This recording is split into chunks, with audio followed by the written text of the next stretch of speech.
Yeah, yeah, yeah, yeah, yeah, yeah, yeah, yeah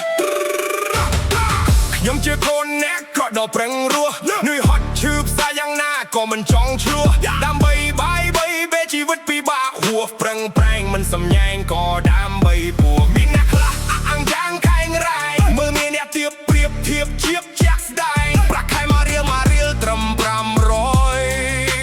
ខ្លួនក្រមួនជាប់ស្រែងយីមិនពួកអនឡាញតែមិនមកចូលខកទំនងមីនេះសំស៊ីក្បាលនឹងដំបងដើម្បីតែវាថត់ចេញក្តិតចេញខ្នងឥឡូវវាមិនសុកមកលំអុករករឿងអ្នកក្រមើលងាយគេអញសញ៉ែងថាវាល្អអញមើលយូរទៅមីនេះមិនសូវចូលចិត្តតែពងក្តត់កាក់ប្រកគ្រប់គ្នាវាថាខ្លួននឹងល្អយកបលស្មៅក្រោកស្អុយដោយតាពុកចូលចិត្តស៊ីមកចេះឈឺឆ្អាលថ្មេះដៀលមើលងាយអ្នកក្រ